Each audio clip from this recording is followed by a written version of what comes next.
Hello viewers, welcome to my YouTube channel. इस video lecture में हम लोग अमेजोन का DynamoDB को समझेंगे कि अमेजोन का DynamoDB का क्या फीचर है, उसके क्या एडवांटेज हैं और ये कैसे काम करता है। तो कंप्लीट हम लोग इसके पास इस पर डिस्कशन करेंगे। तो चलिए स्टार्ट करते हैं। तो Amazon DynamoDB fully manage proprietary no SQL database service provided. तो अमेजोन जो DynamoDB होता है, ये क्या होता है, फुली मैनेज होता है। कौन मैनेज करता है इसको? AWS मैनेज करता है और अमेजोन का ही प्रोप्राइटी है, ये नो एसक्यूएल प्रोप्राइटी है। ठीक है, डेटाबेस है। तो नो एसक्यूएल का क्या होता है, एक देखो मैंने बताया था RDS होता है, रिलेशनल डेटाबेस होता है, और ये नो एसक्यूएल होता है। तो दोनों में अंतर क्या है? दोनों में अंतर ये है कि जो RDS होता है उसमें आपका जो डेटाबेस स्टोर होता है वो रो और कॉलम के बिहाफ में स्टोर होता है। जैसे आपने कहा कि मान लीजिए आपने स्टूडेंट नाम की एक टेबल बनाई।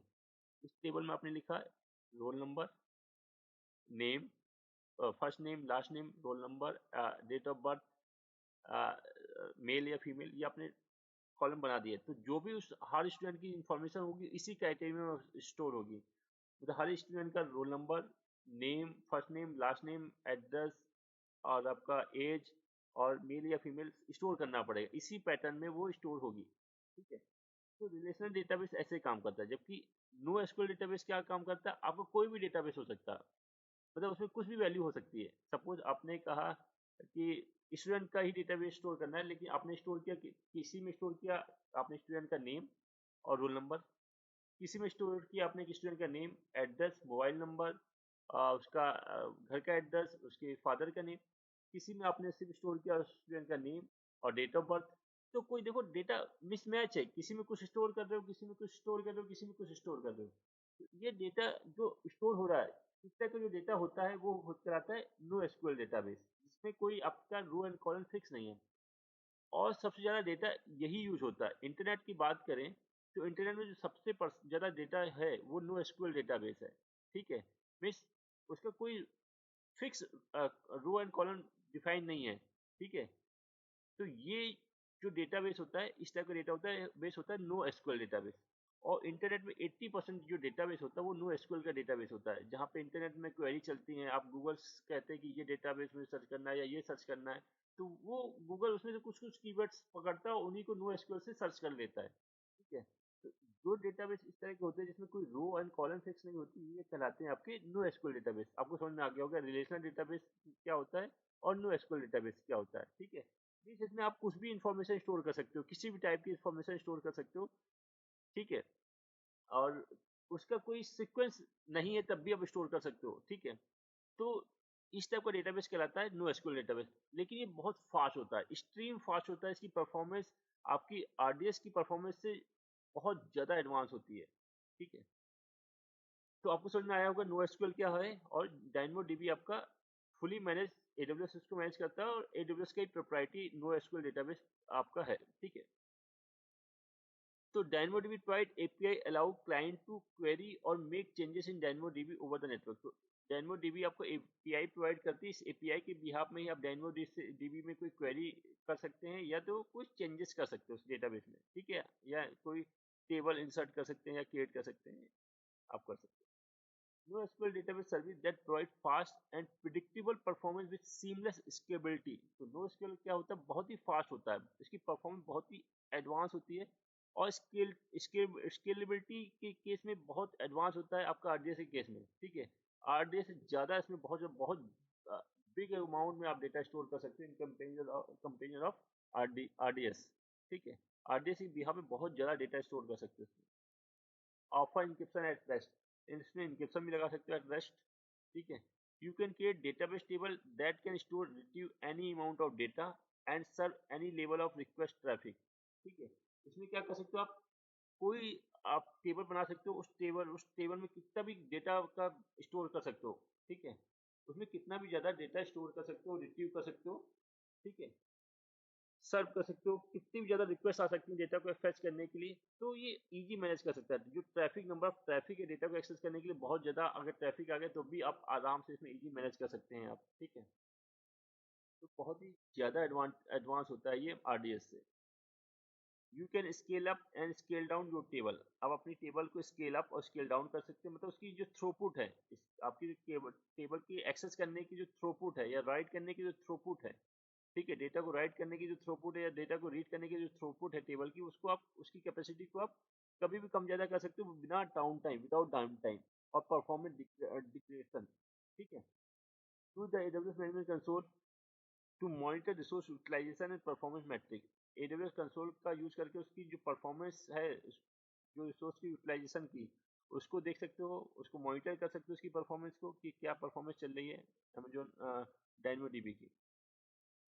Provided on-demand backup capability as well as the enable point-in-time recovery of your DynamoDB। तो ऑटोमेटिक ऑन डिमांड बैकअप तो चलते ही चलता है, आप किसी भी टाइम पे point in time means any time पे आप उसकी बैक रिकवरी कर सकते हो। ठीक है, तो किसी भी any time point in time means आप उसको रिकवरी कर सकते हो, पॉइंट इन टाइम रिकवरी कर सकते हो। You can store the table any point in time during the last 35 days. तो आप अपनी टेबल को किसी भी टाइम पे रिस्टोर कर सकते हो लास्ट 35 डेज के अंदर का जो डेटा है। तो इसे जो लास्ट 35 डेज का होता है इसे AWS मैनेज करता है। ठीक है, तो किसी भी टाइम पे आप उसको रिस्टोर कर सकते हो।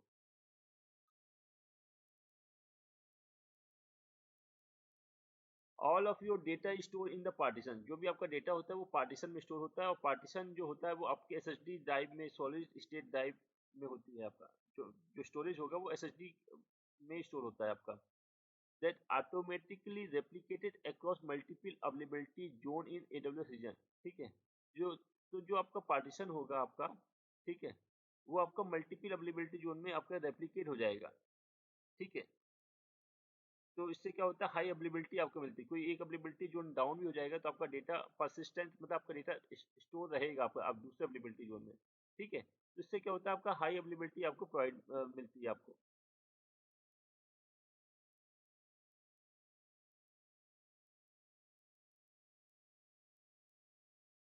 You can create table that automatically replicate across two और मोर AWS रीजन। तो आप ऐसा भी कर सकते हो कि एक टेबल क्रिएट की आप उसको सिंक्रोनस कर सकते हो, रेप्लिकेट कर सकते हो एक रीजन में या एक से अधिक रीजन में आप वो रेप्लिकेट भी कर सकते हो। ठीक है, तो ये भी इसमें एडवांटेज है। You can now specify the IP address range on the DynamoDB and point. पहले क्या होता था कि आपका DynamoDB आपको आईपी की एंड पॉइंट प्रोवाइड नहीं करता था, लेकिन अब क्या हो गया, आपका DynamoDB आपको आईपी का एंड पॉइंट क्रिएट करता है, मतलब प्रोवाइड करता है। तो इससे क्या कर सकते हो आप, किसी फायरवॉल में उसको आप अलाउ कर सकते हो। ठीक है, उसका आईपी को आप अलाउ कर सकते हो। So you can use this IP address range in your routing in the firewall. उस राउटिंग को अपने राउटर में राउटिंग कर सकते हो या फायरवॉल में उसको अलाउ या डिनाई कर सकते हो आप। ठीक है, तो पहले ये फीचर नहीं था, ये फीचर रिसेंटली लॉन्च किया है AWS ने कि जो आपको DynamoDB बनाएंगे एंड पॉइंट, उसका आईपी भी आपको यूज कर सकते हैं। उस आईपी को आपको कहीं अलाउ करना है, मान लीजिए किसी क्लाइंट के अंदर वो कहता है मुझे स्पेसिफिक आईपी अलाउ करना है अपने नेटवर्क में, तो आप मुझे अपने DynamoDB का आईपी बताइए। तो आप उसके इसमें क्या कर सकते हैं, अपने DynamoDB का आईपी बता सकते हैं, वो अपने फायरवॉल में उस आईपी को, पर्टिकुलर आईपी को अलाउ कर देगा। ठीक है, तो आप ऐसा भी आप कर सकते हैं।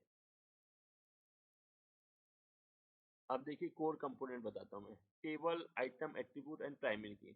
उसके लिए मैं समझाने के लिए एक डायग्राम बनाया, इससे समझाता हूँ। तो देखिए, ये डायग्राम आपको दिख रहा होगा। सपोज करिए ये जो बाहर की आउटलेट है ये आपकी टेबल है। ठीक है, ये आपकी क्या है, टेबल है। ठीक है, आपने टेबल बना दिया है, सपोज टेबल बना दी स्टूडेंट नाम से, आपने एक स्टूडेंट नाम से एक टेबल बना दी है। ठीक है, अब जो ये दिख रहा है ये एक आइटम है, आइटम इस एंटिटी है। ठीक है, ये एक आइटम है, एक ही आइटम है, एक ही आइटम है। तो इस टेबल के अंदर 3 आइटम स्टोर है। ठीक है, अब इस आइटम में देखिए क्या है, इनरोलमेंट नंबर है 1, नेम अजय और क्लास सेकंड है। तो ये जो है इसकी ये एट्रीब्यूट कहलाएंगे। तो ये टेबल टेबल मान लीजिए स्टूडेंट नाम का टेबल बनाया, इसके अंदर ये जो होंगे ये आइटम होंगे, जो डेटा स्टोर हो रहा है, एक तरह से डेटा कहा जा रहा है, इसे आइटम से डिनोट किया जा रहा है। तो 3 आइटम स्टोर हैं, और हर एक आइटम की जो वैल्यू है उसे इसका एट्रीब्यूट कहते हैं। ठीक है, तो इन्वायरमेंट नंबर इसका एट्रीब्यूट है। ठीक है, नेम इसका एट्रीब्यूट है, क्लास सेकंड इसका एट्रीब्यूट है। तो इस आइटम के ये 3 एट्रीब्यूट है, सेम इस आइटम के ये 4 एट्रीब्यूट है, इस आइटम के ये 4 एट्रीब्यूट है।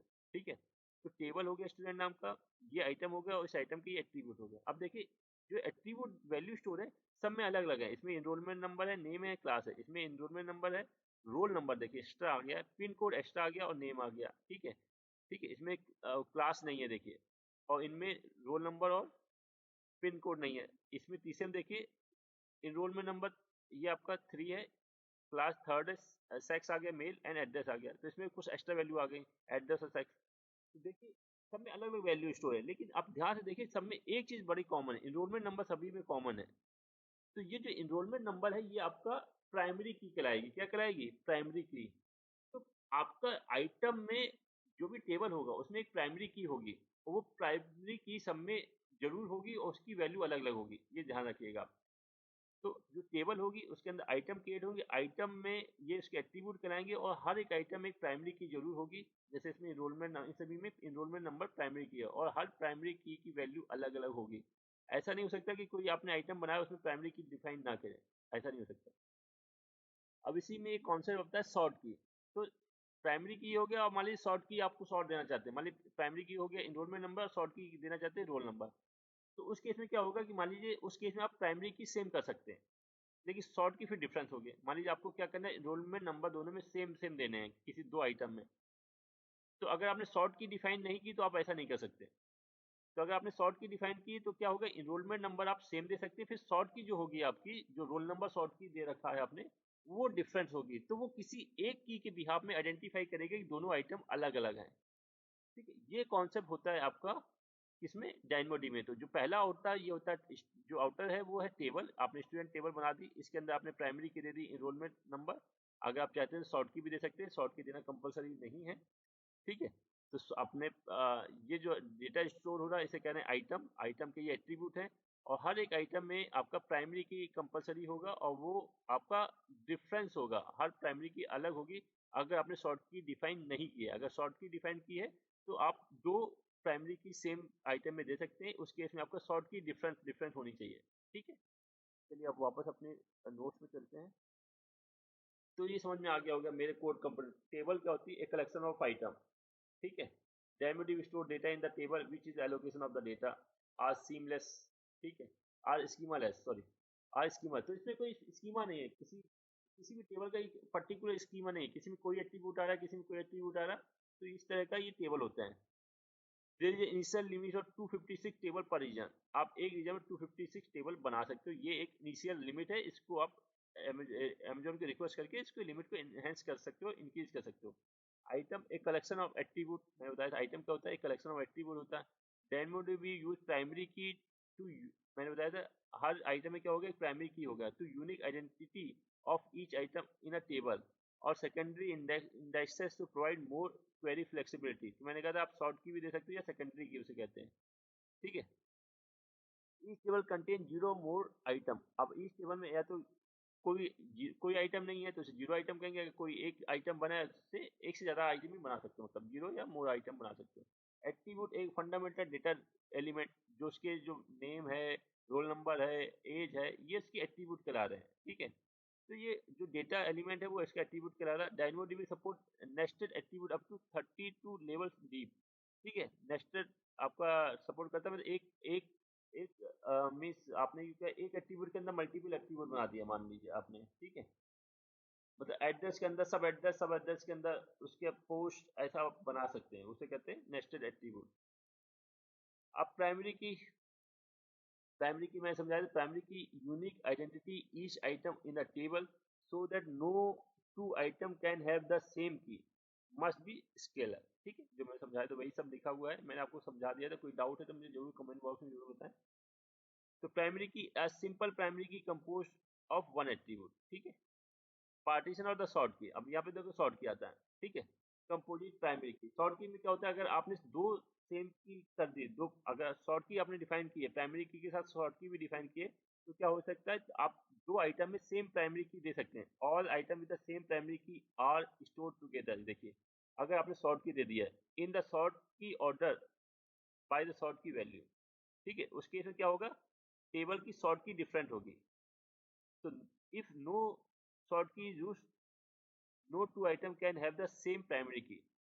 तो ठीक है, मैं जो समझाया था कि अगर आपने शॉर्ट की यूज नहीं की तो दो आइटम की प्राइमरी की सेम नहीं हो सकती। अगर दो आइटम की प्राइमरी की सेम करनी है तो आपको शॉर्ट की यूज करनी पड़ेगी। उस केस में दोनों आइटम की शॉर्ट की डिफरेंट होंगी और प्राइमरी की सेम हो सकती है। ठीक। चलिए DynamoDB स्ट्रीम, अब DynamoDB डेटा को कैसे स्ट्रीम करता है वो समझते हैं, ठीक है। तो DynamoDB जब आपका the naming conversation of the DynamoDB stream and point, तो उसका DynamoDB का एंड पॉइंट होता है उस समथिंग इस टाइप का DynamoDB का स्ट्रीम का एंड पॉइंट होगा, ठीक है। Each event in represent by the stream record, जब भी कोई इवेंट होगा, ठीक है, स्ट्रीम में उसका एक रिकॉर्ड जनरेट होगा, ठीक है, रिकॉर्ड से रिप्रेजेंट किया जाता है। अब देखो कैसे, मान लीजिए कोई आइटम आपने क्रिएट किया या ऐड किया, a new item is added in a table, आपने कोई नया आइटम ऐड किया इन टेबल में, जो अपने DynamoDB टेबल में उसमें कोई नया आइटम आपने ऐड किया, तो उसमें क्या होगा, उसका रिकॉर्ड क्रिएट होगा। देखिए कैसे रिकॉर्ड क्रिएट होगा, capture an image of entire item including all attribute, तो उस क्या होगा, जब उसका आपने ऐड कर दिया आइटम, उस इमेज, उस आइटम का क्या करेगा, इमेज क्रिएट कर देगा, इमेज स्टोर करेगा पूरे इंटायर आइटम की, उसमें जितने भी एट्रीब्यूट होंगे उनकी भी इंक्लूड करेगा, उन एट्रीब्यूट के साथ उसकी कंप्लीट एक इमेज कैप्चर करेगा। अगर मान लीजिए कोई आइटम आपने अपडेट किया है, आज कोई आइटम था उसकी वैल्यू को आपने अपडेट किया है, तब क्या होगा, capture the before and after image, पहले क्या था, अपडेट करने से पहले उसकी एक इमेज लेगा और अपडेट करने के बाद उसकी एक इमेज लेगा, और उसमें उसकी एट्रीब्यूट की वैल्यू भी उसमें इंक्लूड होगी, ठीक है। अगर कोई आपने डिलीट किया तो डिलीट करने से पहले उस आइटम का वो क्या करेगा, इमेज लेगा, ठीक है। तो कंप्लीट स्नैपशॉट होता है, उसको एग्जैक्ट इंफॉर्मेशन स्टोर होती है। Each stream also record contain the name of table, event, time stamp and other matter data, तो हर एक स्ट्रीम का जो रिकॉर्ड होगा वो ये वाली वैल्यू भी स्टोर करता है। स्नैपशॉट के अलावा, मतलब जो इमेज होगी उसके अलावा टाइम स्टैम्प, मेटा डेटा और टेबल का नेम, ये सारी इंफॉर्मेशन स्टोर करता है। चलिए और ज्यादा डिटेल समझते हैं हम लोग। अब देखिए होता क्या है, इसमें मैं समझा देता हूँ। अब इसमें डेटा रीड करने के लिए रीड यूनिट काम पे आती है, और डेटा राइट करने के लिए राइट यूनिट काम पे आती है, ठीक है। मान लीजिए आपको डेटा रीड करनी है, तो दो तरह से इसमें रीड यूनिट होती है, एक होती है इवेंचुअली, एक होती है स्ट्रांगली। अब देखिए इवेंचुअली और स्ट्रांगली में क्या डिफरेंस है। इवेंचुअली जैसे मान लीजिए जैसे ही आपने डेटा इसमें राइट किया, वैसे ही आपने क्वेरी कर दी, तो क्वेरी कर दी, अगर आपने इवेंचुअली रीड यहाँ पे यूनिट सेलेक्ट की होगी इवेंचुअली, तो जो भी डेटा आपने इस समय राइट किया, वो डेटा भी उसको स्टोर, वो रिफ्लेक्ट करके दिखा देगा, मतलब वो भी डेटा क्वेरी में दिखा देगा कि ये डेटा भी स्टोर हुआ है अभी अभी, मतलब अभी अभी, मतलब वो भी डेटा वो दिखा देगा, इंक्लूड कर देगा, जितना मैक्सिमम डेटा दिखा पाएगा वो उतना दिखा देगा वो, ठीक है। वो होता है eventually read unit. Right strongly, जो रीड यूनिट होती है दो तरह की होती है, इवेंचुअली और स्ट्रांगली। तो इवेंचुअली में आप समझ गए कि जैसे ही डेटा कोई राइट हुआ, वैसे ही आपने क्वेरी कर दी, तो क्वेरी कर दी, तो अगर इवेंचुअली रीड यूनिट है तो वो क्या करेगा, रीड यूनिट का काम डेटा को रीड करने के लिए काम आता है, समझिए पहले, रीड यूनिट का काम डेटा को रीड करने के लिए, और राइट यूनिट का काम डेटा को राइट करने के लिए, टेबल के अंदर डेटा को राइट करने के लिए। तो इवेंचुअली अगर रीड यूनिट है, तो रीड यूनिट में ही इवेंचुअली और स्ट्रांगली होता है, राइट यूनिट में कोई भी ऐसा केस नहीं होता है, ठीक है। तो आपको रीड यूनिट में ही इवेंचुअली और स्ट्रांगली मिलेगा, राइट यूनिट में ये दोनों कोई नहीं होते हैं, ठीक है। तो अगर डेटा रीड कर रहे हो इवेंचुअली है, तो वो मैक्सिमम डेटा को प्रोवाइड करता है, जो सेम टाइम पे इंसर्ट हुआ डेटा होगा उसको भी वो दिखाएगा अपनी क्वेरी में, ठीक है, कि ये डेटा भी इंसर्ट हुआ है। जबकि स्ट्रांगली में क्या होता है, डेटा आपका जैसे ही आपने डेटा बंद किया, सेम टाइम में आपने क्वेरी कर दी, रीड की, ठीक है, और यहाँ पे स्ट्रांगली रीड यूनिट है, तो वो क्या करेगा, उस जो डेटा बंद हुआ उसको नहीं दिखाएगा, सबसे पहले वो वेट करेगा कि वो डेटा सारी सारी अवेलेबिलिटी जोन में वो डेटा राइट हो जाए। जब डेटा सक्सेसफुली राइट हो जाएगा, उसके बाद वो डेटा को दिखाएगा कि हाँ ये डेटा भी मेरा है। तो वो क्या करेगा, वेट करेगा, यहाँ पे क्या होगा, वेटिंग पीरियड आएगा, वेटिंग पीरियड आएगा मतलब डिले आएगा, क्वेरी में डिले आ जाएगा, क्या आ जाएगा, क्वेरी में डिले आ जाएगा। तो डिले आ जाएगा मीन्स क्या होगा, कि डेटा को सबसे पहले वो क्या करेगा, सारी सारी अवेलेबिलिटी जोन में डेटा को क्या करेगा, राइट करेगा। जब डेटा राइट हो जाएगा उसके बाद उसका क्वेरी का आउटपुट दिखाएगा, ठीक है। तो यहाँ स्ट्रांगली में क्या इसमें क्या होता है कि ये यहाँ पे डिले आ जाता है, लेकिन यहाँ पे ये एग्जैक्ट डेटा दिखाता है कि सभी जो डेटा बर्न हो गया, जो डेटा राइट हो गया, ये एग्जैक्टली डेटा दिखाता है। अब देखिए और क्या डिफरेंस है। इवेंचुअली आपका सस्ता होता है, अगर इवेंचुअली रीड यूनिट आपने ली है और उसके थ्रू आप डेटा को रीड कर रहे हैं, तो आपको आपको कम पे करना पड़ेगा, जबकि स्ट्रांगली के केस में आपको ज्यादा पे करना पड़ेगा। क्यों? क्योंकि इवेंचुअली क्या होता है, हर अवेलेबिलिटी जोन में जब तक डेटा राइट नहीं होगा तब तक उसका आउटपुट नहीं दिखाएगा, मीन्स एग्जैक्ट क्वेरी दिखाता है, वो एग्जैक्ट आउटपुट दिखाता है। ठीक है, ये उसका एडवांटेज है स्ट्रांगली का, स्ट्रांगली रीड यूनिट का। तो दो तरह के रीड यूनिट होते हैं, इवेंचुअली एक स्ट्रांगली। तो रीड यूनिट का काम रीड करने का होता है। अगर वो मैं डिफरेंट बता रहा हूँ कि अगर इवेंचुअली आपने सेलेक्ट किया है तो क्या आएगा, उसका क्या कैसे वर्क करता है, और स्ट्रांगली अगर आपने सेलेक्ट किया है रीड यूनिट तो वो कैसे काम करता है। अब देखिए, मान लीजिए रीड कर रहे हैं आपने, अब इसकी कैपेसिटी होती है 4 किलो बाइट तक, 4 केबी तक डेटा आप रीड कर सकते हैं। एट एक रीड यूनिट के थ्रू आप 4 केबी का डेटा रीड कर सकते हैं। ठीक है, स्ट्रांगली के केस में आप 4 केबी का डेटा रीड कर सकते हैं, और इवेंचुअली के केस में आप 8 केबी का डेटा रीड कर सकते हैं।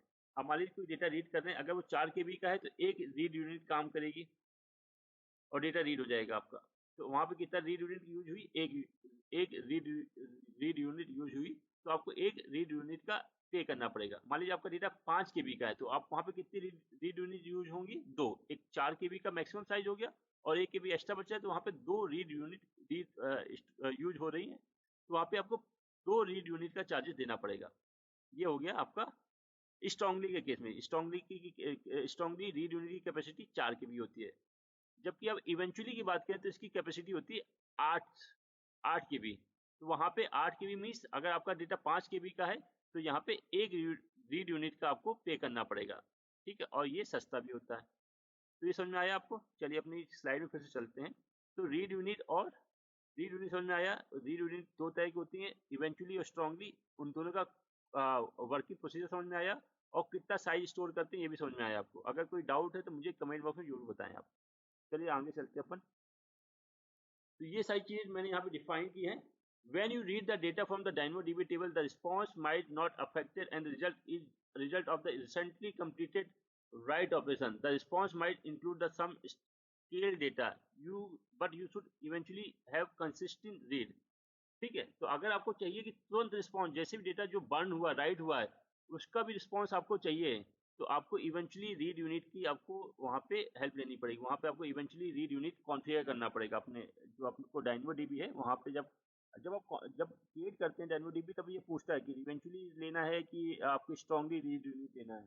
ठीक है, तो आपको अगर जो भी डेटा राइट हुआ सेम टाइम पे आपको रिस्पॉन्स भी चाहिए उसका, तो आपको इवेंचुअली रीड यूनिट को यूज करना पड़ता है। When you request A strongly consistent read, देखिए दो तरह के होते हैं, इवेंचुअली एक स्ट्रांगली। तो जहां स्ट्रांगली की बात करें, DynamoDB return response with the most up to date हो जाएगा पहले data, reflecting the update from the all prior write operation that were successfully. जब सबसे पहले जो राइट ऑपरेशन चल रहा है वो सबसे स्टोर हो जाएगा सक्सेसफुली, तभी वो स्ट्रांगली जो कंसिस्टेंट है उसका आउटपुट में आपको क्वेरी में उसका रिस्पॉन्स देगा। A strong consistent might not be available if there is a network delay or outage. तो यहाँ पे नेटवर्क डिले या आउटेज हो सकता है आपका। ठीक है, ये समझ में आया। रीड और आपका मतलब इवेंचुअली और स्ट्रांगली आपको समझ में आया। आप चलिए आगे देखते हैं। DynamoDB does not support strongly consistent read across AWS region। तो अगर आपका DynamoDB AWS across AWS region में आपने कॉन्फ़िगर कर रखा है, तो वहाँ पे स्ट्रांगली आपका रीड यूनिट नहीं मिलेगा आपको, ऑप्शन नहीं मिलेगा आपका। When you create a table or index in DynamoDB, जब आप कोई टेबल या इंडेक्स क्रिएट करते हो DynamoDB में, you must specify the throughput. आपको उस समय थ्रूपुट, मैंने बताया ना, जब आप क्रिएट करते हो DynamoDB तो उस समय आपको थ्रूपुट की कैपेसिटी डिफाइन करनी पड़ती है, और रीड यूनिट बतानी पड़ती है कि आपकी कौन सी रीड यूनिट या राइट यूनिट, कितनी रीड यूनिट लेनी है और कितने राइट यूनिट लेने हैं, आपको ये भी डिफाइन करनी पड़ती है। और रीड यूनिट में आपको इवेंचुअली लेनी है या स्ट्रांगली लेनी है, ये भी डिफाइन करनी पड़ती है आपको। ठीक है, ये सारी चीज मैं अभी लैब सब कराऊंगा इस वीडियो के बाद। नेक्स्ट वीडियो में इस पर लैब कराऊंगा, तो मैं ये सब आपको दिखाऊंगा, ये सारे option.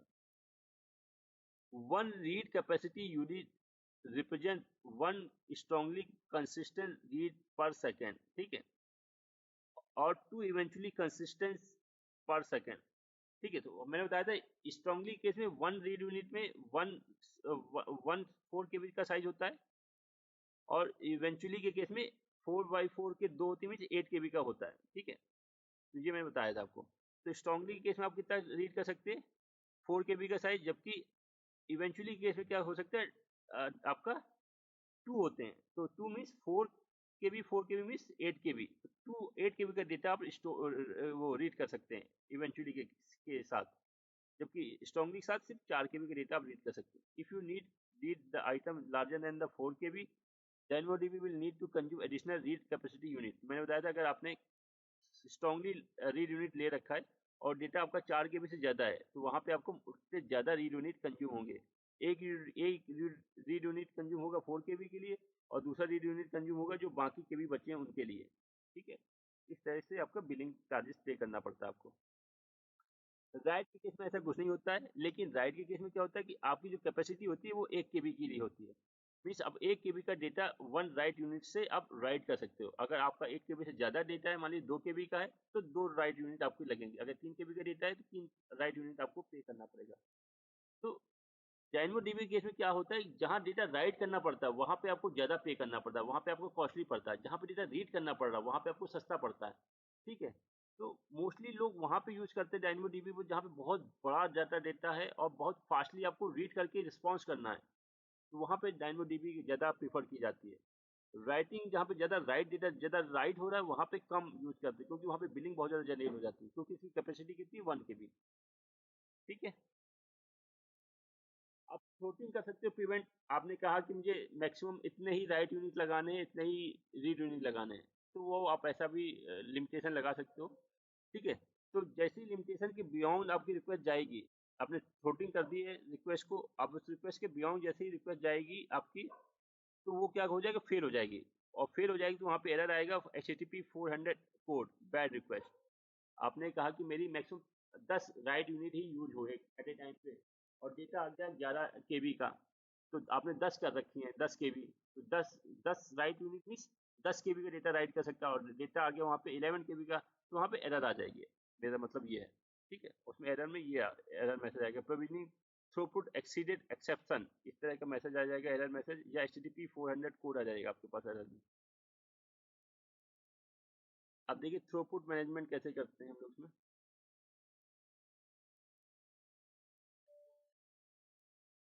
Provisioning throughput manually define maximum amount of capacity that an application can consume from a table or index। तो आप उसमें मैन्युअली डिफाइन करते हो कि आपको कितने रीड यूनिट चाहिए और कितने राइट यूनिट चाहिए।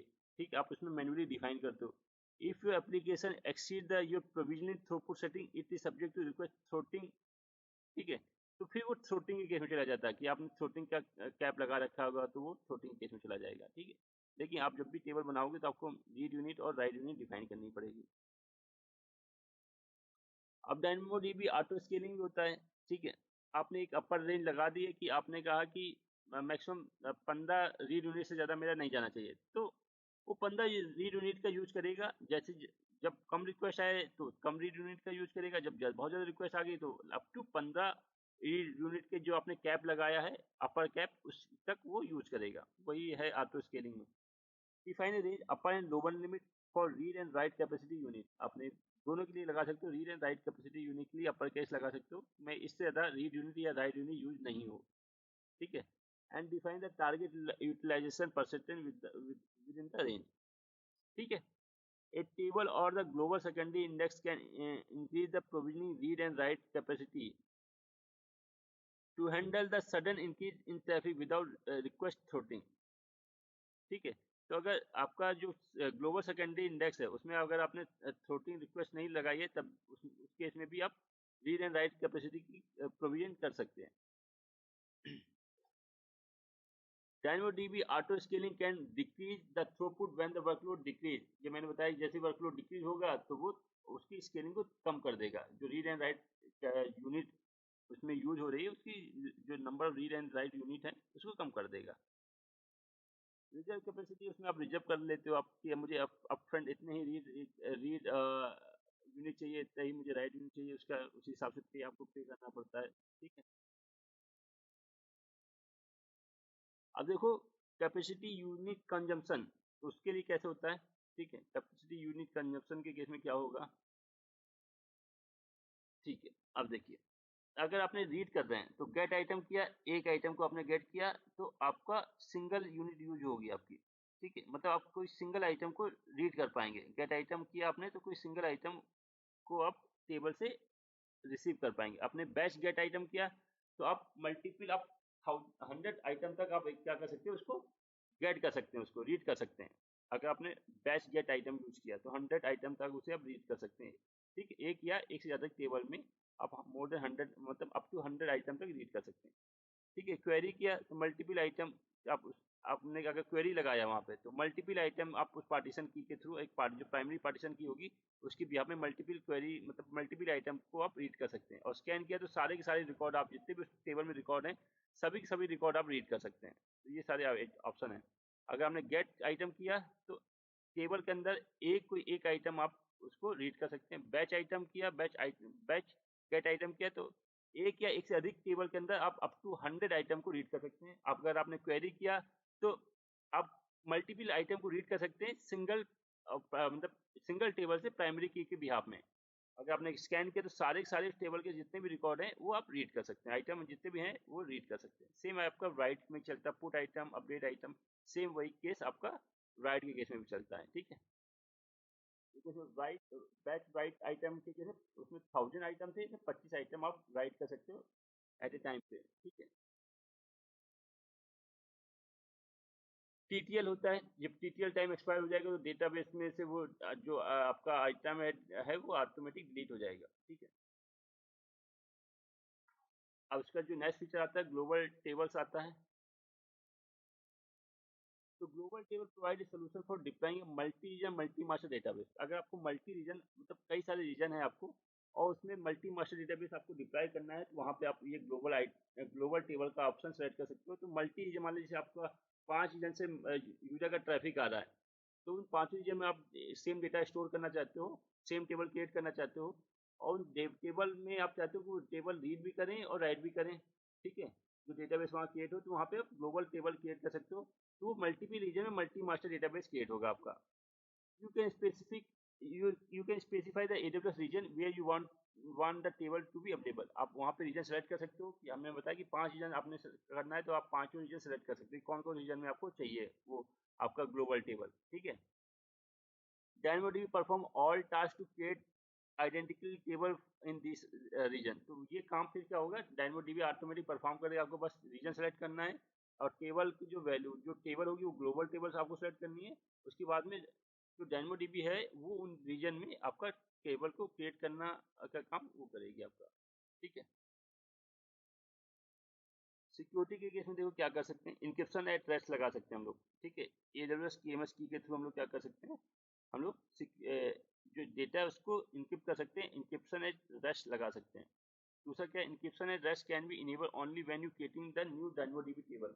जब आप नई DynamoDB टेबल क्रिएट कर रहे हैं तभी आप उसमें इंक्रिप्शन एट रेस्ट लगा सकते हैं। अगर आप सोचिए आपकी DynamoDB टेबल है उसके बाद क्रिएट कर ली उसके बाद अगर लगाना चाहें तो नहीं लगा सकते हैं, इनेबल नहीं कर सकते हैं। तो जब आप क्रिएट कर रहे हैं उसी टाइम पे आप इंक्रिप्शन एट रेस्ट क्रिएट कर सकते हैं, मतलब अप्लाई कर सकते हैं। After creation of rest after encryption at rest is enable it can be disable. एक बार आपने उसे इनेबल कर दी तो उसको आप डिसेबल नहीं कर सकते। मीन्स इंक्रिप्शन अगर आपने एक बार इनेबल कर दिया उसको आप डिसेबल नहीं कर सकते। अब देखिए डेक्स आ जाता है, जस्ट लाइक आपका RDS प्रॉक्सी था, इसमें डेक्स होता है। आपको ये क्या करता है, जो क्वेरी होती है उसको प्रॉक्सी करके मतलब स्टोर कैशिंग करके रख लेता है। तो उससे क्या होता है कि जो क्वेरी का आउटपुट आपका मिली सेकेंड में आ रहा था, मान लीजिए 5 मिली सेकेंड में आ रहा था, तो अगर उसके आगे डेक्स लगा दोगे तो डेक्स के थ्रू वो उस क्वेरी का रिस्पॉन्स 5 मिली सेकेंड से भी कम आएगा, मतलब 2.5 मिली सेकेंड आएगा। तो डेक्स क्या होता है कि जो आपकी क्वेरी है उसको कैश करके रख लेता है और उसको बहुत जो क्वेरी का आउटपुट होता है बहुत फास्ट प्रोवाइड करता है। तो डेक्स के बिहाफ पे आप जैसे डेक्स खर्च होगा, आप डेक्स को क्वेरी करोगे, डेक्स आपका क्या क्वेरी करेगा, आपको जो टेबल डायनोमोडीबी टेबल है उसको उससे क्वेरी करके आपको आउटपुट देगा, लेकिन बहुत ही फास्ट वे में क्वेरी करेगा। अगर आपने कोई क्वेरी डायरेक्टली डायनोमोडीबी से की, डायनोमोडीबी टेबल से की, उसको एक्सेस करने में अगर मान लीजिए आपको 5 मिली सेकेंड का टाइम लग रहा है तो आपने उसके लिए उस टेबल का आगे क्या किया, DynamoDB डेक्स कॉन्फ़िगर कर दिया।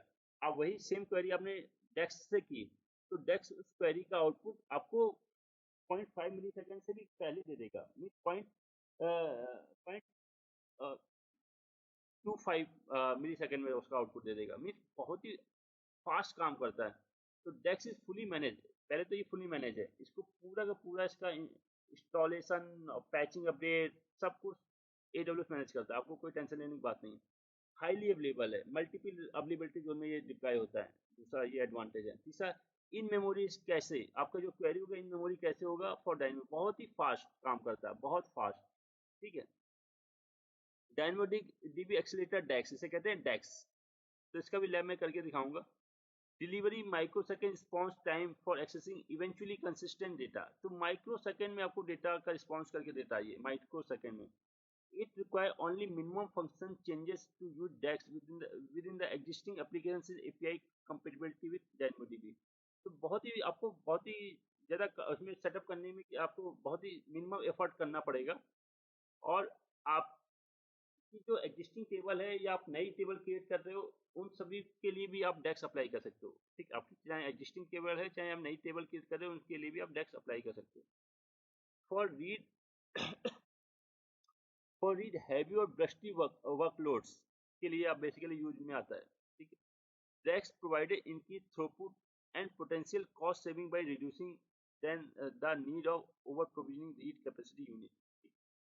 तो डेक्स ऑटोमेटिक क्या करता है, थ्रूपुट इंक्रीज, थ्रूपुट जो होंगे उसको इंक्रीज कर लेगा जैसे ही आपकी ट्रैफिक बढ़ेगा। ठीक है, और ऑटोमेटिक उनको डिक्रीज कर देगा जब ट्रैफिक नहीं है, जब लोड नहीं है। ठीक है, DAX let you scale on demand, वो ऑटोमेटिक ऑन डिमांड अपने आप को स्केल कर लेगा। रीड रेप्लिका आपका जो रीड कैपेसिटी यूनिट है वो इंक्रीज कर लेगा अपना।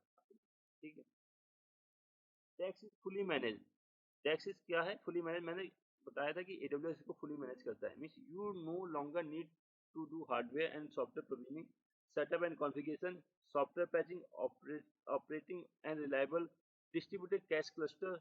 तो मतलब कुछ भी आपको ध्यान नहीं देना, ना हार्डवेयर का, ना सॉफ्टवेयर प्रोविजनिंग का, ना सेटअप का, ना कॉन्फ़िगरेशन का, ना सॉफ्टवेयर पैचिंग, कुछ भी आपको ध्यान नहीं देना। सिर्फ आपको क्रिएट करना है, उसको यूज करना। बहुत सिंपल वे में आप क्रिएट कर सकते हो, उसको यूज कर सकते हो। DAX is not recommended if you need strongly consistent read. ठीक है, डेक्स वहां पे आपको रिकमेंड नहीं करना चाहिए जहां पे आप स्ट्रांगली रीड यूनिट का यूज कर रहे हो। डेक्स को वहां पे यूज करना चाहिए जहां पे आप इवेंचुअली रीड यूनिट का यूज कर रहे हो, क्योंकि आपको रियल टाइम पे आपको डेटा चाहिए होगा। और स्ट्रांगली केस में क्या होता है, डिले होता है, रिस्पॉन्स आपका डिले प्रोवाइड होता है। ठीक है, तो इसलिए आपको डेक्स उसके साथ कंपेटिबिलिटी नहीं होती है। तो आपको रिकमेंड ये करना चाहिए, अगर डेक्स यूज कर रहे हो तो आपको इवेंचुअली आपका रीड यूनिट यूज करो आप।